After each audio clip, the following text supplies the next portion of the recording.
Hello everyone from Patio Frutal, the fruitful yard. This is Sergio coming at you.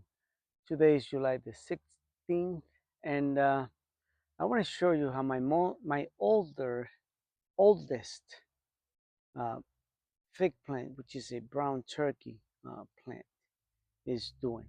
Uh, I don't know if you remember the beginning of the springtime that this plant here was bare. I had cut it down from about 10 or so feet tall to about 5 feet, 5.5. And well, I want you to see the base of it. That's a lot of the sprouting parts of all the branches that were at the base. I mean, the conglomerate of branches that were there. So they just starting to grow crazy, and I just left it there because it gives a kind of a hidden look to my resting area under the pergola there. So kind of like a camouflage nook. But anyway, so this is my fig plant, and she has grown. I mean, I want you to see that the branches here, right down here, are the tree, and then from there on, it goes on from 2 and 2.5 plus feet tall. So, and then came uh, the end of June, and I went and capped most of the head of, of every branch. So I went and gave him a little head trim, and as you see, the plant, even though I cut it, it just kept on bouncing back and growing some new shoots. But what I want you to see that at once is June, if you want to get any ripened fruit, it depends on the zone that you are. Remember this whenever you hear people talking uh, when they do things is the growing zone. I'm in zone 6B. So if you are farther down from Rhode Island, then you might have a longer season than I do. But in my area, I have to measure in 90 days uh, production cycle. So from the moment you start seeing little buds or figlets to the moment they ripe, it'll take about 80 or 60 to 90 days.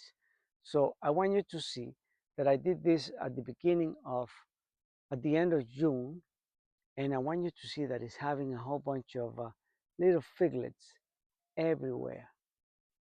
Uh, so that is induced by me cutting the top. I want you to see how the top is doing. Once I cut it, you see a lot of young branches start to come out, but underneath the leaflets below, you start to see little figlets.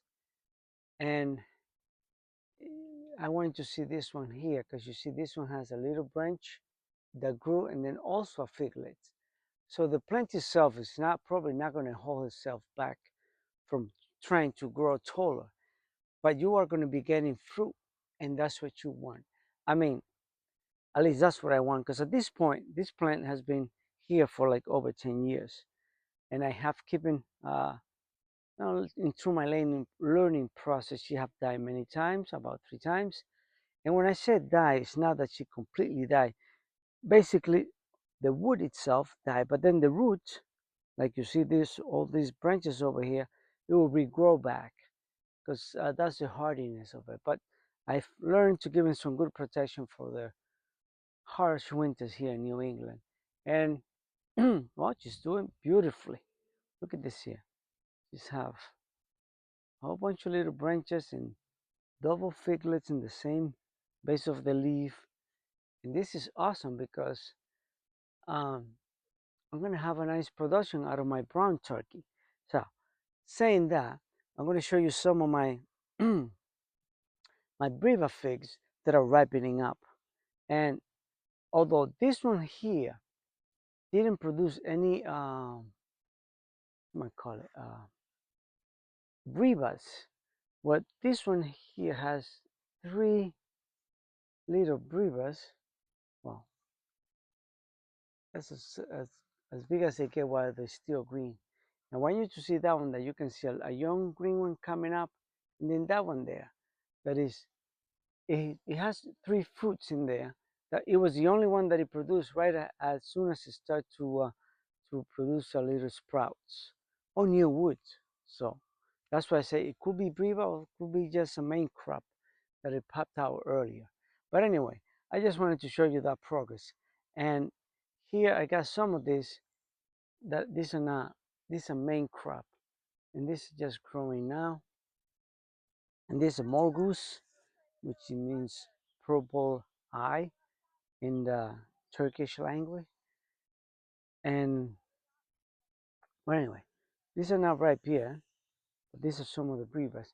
But this one are ripening, and this one is my Ishia fig or Ischia.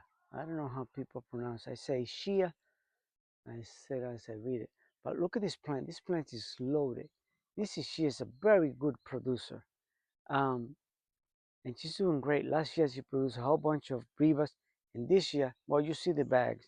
Those are just protecting my mature fruit before a bird come and gets it. When you put those bags on, and that'll protect them from bugs, bites, and stuff. So I want you to see here, we have some good size brevas. These are ripe, but this one here, well, this one came, it was up here, it got undone. So I'm gonna give this one a try and see how good this is. I mean, I have had some other river figs, but not from this Aishia. So I'm gonna have to rest the camera down so I can get a okay. So there it is, beautiful fig. Let's give it a bite, see how good this is.